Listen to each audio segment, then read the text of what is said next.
کرشماتی نظام تشخیص طب میں ہاتھ کی لکیریں مزاج کے ساتھ ساتھ بدلتی ہوئی نظر آتی ہیں، اور یہ 6 قسم کی نبضوں کی طرح 6 قسم کی ہاتھ پہ لکیریں ہیں۔ آپ دوائی کھائیں، غذا کھائیں، جس مزاج کی غذا یا دوائی استعمال ہو رہی ہے آپ کے ہاتھوں کی لکیریں تبدیل ہوتی ہوئی آپ کو نظر آئیں گی۔ بسم اللہ الرحمن الرحیم۔ پیارے بھائی اور بہنوں، السلام علیکم ورحمۃ اللہ وبرکاتہ۔ امید ہے کہ آپ سب خیریت سے ہوں گے۔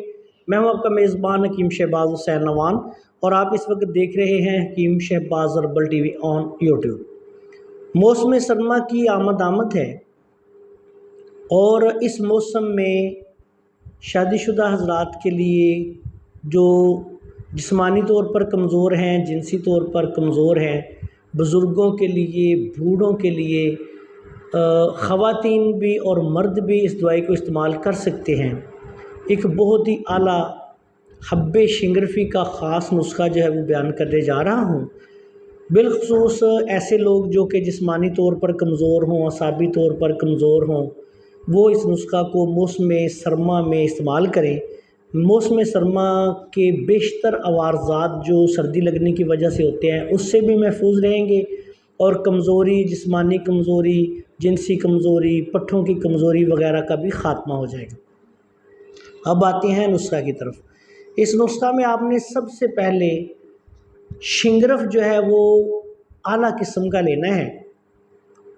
اشرف لیبارٹریز کا کشتہ شنگرف خاص یا کشتہ شنگرف یہ بہت اچھا آتا ہے، وہ لے لیں، یا آپ کسی اچھی لیبارٹری کا بنا ہوا، کسی بڑے دواخانے کا بنا ہوا کشتہ شنگرف یا شنگرف مدبر لے لیں 1 تولہ۔ اس کے بعد آپ نے مستگی رومی لینی ہے 1 تولہ، اکرکرا خالص لینا ہے 1 تولہ، جلوتری لینی ہے 1 تولہ، شکاکل مصری 1 تولہ، تاج 1 تولہ، دار چینی 1 تولہ، مغز جائفل 1 تولہ، جڑ پان 1 تولہ۔ ان تمام ادویات کو باریک پیس کے اچھی طرح اس کی کھرلائی کر لیں، اور آخر میں اس نسخہ میں آپ نے 2 تولہ شیر بڑ یا شیر برگد یا جس کو بوڑ کا دودھ کہتے ہیں وہ آپ نے ملانا ہے، اور اس کی اچھی طرح رگڑائی کر کے جب شیر برگد آپ ملائیں گے تو یہ ایک گولا سا بن جائے گا۔ اس کی پھر آپ نے اچھی طرح کٹائی کرنی ہے۔ کٹائی کرنے کے بعد اگر یہ زیادہ خشکی آپ سمجھیں کہ کٹائی سے زیادہ نرم نہیں ہو رہا آٹے کی طرح گولی بنانے کے لیے، تو اس میں شیر برگد تھوڑا سا اور ڈال لیں، بور کا دودھ، یا تھوڑا سا پانی لگا لیں۔ اس کی اچھی طرح کٹائی کریں، یہ موم کی طرح ہو جائے گا۔ اس کے بعد آپ نے اس کی چنے کے برابر گولیاں بنا لینی ہیں۔ اگر آپ اس پہ چاندی کے ورق چڑھانا چاہتے ہیں تو چاندی کے ورق چڑھا لیں، ویسے یہ بڑی خوش رنگ سی شنگرفی رنگ کی دوائی بنتی ہے۔ اس کو آپ بنا کے رکھ لیں۔ 1 گولی صبح، 1 گولی شام۔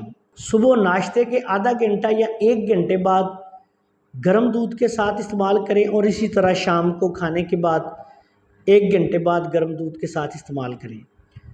ایسے مریض جن کا بلڈ پریشر کم رہتا ہو ان کے لیے یہ ایک بہت بڑی دعا ہے۔ تمام اعصابی امراض و علامات، بے شک وہ نزلہ، زکام، کھانسی، بخار، کیرا سے شروع ہو کے نامردی تک جائیں، ان کے لیے یہ ایک بہت ہی اعلیٰ پائے کا نسخہ ہے۔ اس کو اطباء کرام بہت زیادہ جگہوں پہ استعمال کر سکتے ہیں۔ مزاج کے اعتبار سے یہ عضلاتی غدی اکسیر کا نسخہ بنتا ہے۔ موسم سرما میں آپ اس کو استعمال کر سکتے ہیں ضرورت کے مطابق۔ اگر بہت زیادہ مسئلہ نہیں تو 1 گولی روز، اگر زیادہ کمزوری ہے تو 2 گولی روز، 1 صبح 1 شام، اس سے زیادہ نہیں دینی۔ ضرورت کے مطابق 15 دن سے لے کے 1 ماہ تک بھی آپ استعمال کر سکتے ہیں۔ اور یہ موسم سرما میں اکثر لوگوں کو ٹھنڈ لگ جاتی ہے، ایسی صورت میں یہ صرف 1-2 خوراک میں ہی ان کو شفا یاب کر دے گی۔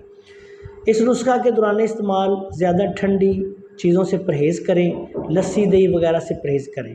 السلام علیکم ورحمۃ اللہ وبرکاتہ۔